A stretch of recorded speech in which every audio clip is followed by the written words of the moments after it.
ಸ್ನೇಹಿತರೆ, ಸಾಕಷ್ಟು ಜನ ಕೇಳ್ತಾ ಇದಾರೆ ಗೃಹಲಕ್ಷ್ಮಿ ಯೋಜನೆಯ 11 ಮತ್ತು 12ನೇ ಕಂತಿನ ಹಣವನ್ನ ಯಾವಾಗ ಜಮಾ ಮಾಡ್ತಾರೆ ಅಂತ. ಸ್ನೇಹಿತರೆ, ಇದರ ಬಗ್ಗೆ ಲಕ್ಷ್ಮೀ ಹೆಬ್ಬಾಳ್ಕರ್ ಅವರು ಒಂದು ಸ್ಪಷ್ಟವಾದ ಮಾಹಿತಿಯನ್ನ ನೀಡಿದ್ದಾರೆ. ಸ್ನೇಹಿತರೆ, ಇವಾಗ ಬಂದ ಮಾಹಿತಿ ಏನಂದ್ರೆ, ಸಾಕಷ್ಟು ಫಲಾನುಭವಿಗಳು ನಮಗೆ ಗೃಹಲಕ್ಷ್ಮಿ ಯೋಜನೆಯ 11 ಮತ್ತು 12ನೇ ಕಂತಿನ ಹಣ ಬರ್ತಾ ಇಲ್ಲ ಅಂತ ಸಾಕಷ್ಟು ಜನ ಕೇಳ್ತಾ ಇದಾರೆ.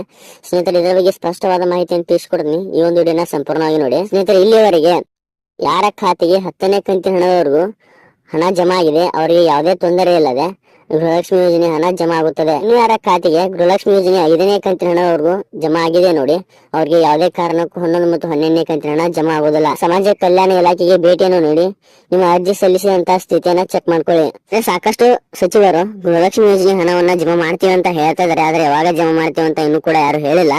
ಆದ್ರೆ ಲಕ್ಷ್ಮೀ ಹೆಬ್ಬಾಳ್ಕರ್ ಅವರು ಒಂದು ಸ್ಪಷ್ಟನೆ ನೀಡಿದ್ದಾರೆ. ಅಂದ್ರೆ ಗೃಹಲಕ್ಷ್ಮಿ ಯೋಜನೆಯ ಹಣವನ್ನ ಫಲಾನುಭವಿಗಳ ಖಾತೆಗೆ ಜಿಲ್ಲಾವಾರು ರೀತಿಯಲ್ಲಿ ಜಮಾ ಮಾಡ್ತಾರೆ.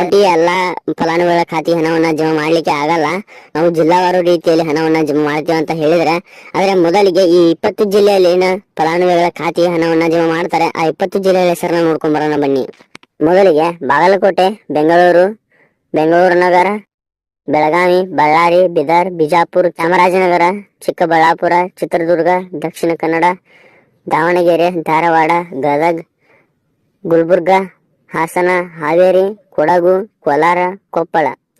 ಈ 20 ಜಿಲ್ಲೆಯಲ್ಲಿನ ಫಲಾನುಭವಿಗಳ ಖಾತೆಗೆ 11 ಮತ್ತು 12ನೇ ಕಂತಿನ ಮೊದಲ ಕಂತಿನಲ್ಲಿ ಈ ಜಿಲ್ಲೆಯಲ್ಲಿನ ಫಲಾನುಭವಿಗಳ ಖಾತೆ ಹಣವನ್ನ ಜಮಾ ಮಾಡ್ತಾರೆ. ಅಂದ್ರೆ ಇನ್ನುಳಿದ ಜಿಲ್ಲೆಯಲ್ಲಿನ ಫಲಾನುಭವಿಗಳು ಕೂಡ ಹಣವನ್ನ ಜಮಾ ಮಾಡ್ತಾರೆ.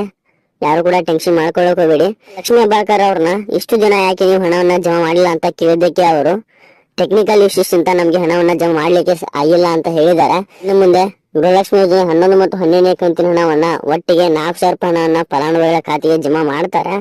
ಸ್ನೇಹಿತರೆ, ಇದಾಗಿತ್ತು ಇವತ್ತಿನ ಒಂದು ಮತ್ತೆ ಮುಂದಿನ ವಿಡಿಯೋದಲ್ಲಿ ಸಿಗೋಣ ಅಂತ ಹೆಚ್ಚಿನ ಯೋಜನೆಗಳು. ಯಾಕೆಂದ್ರೆ ನಾವು ಹೊಸ ತರದ ವಿಡಿಯೋ ಬಿಟ್ಟರು ಕೂಡ ನಿಮಗೆ ನೋಟಿಫಿಕೇಶನ್ ಮುಖಾಂತರ ಮುಂದೆ ತಲುಪುತ್ತದೆ.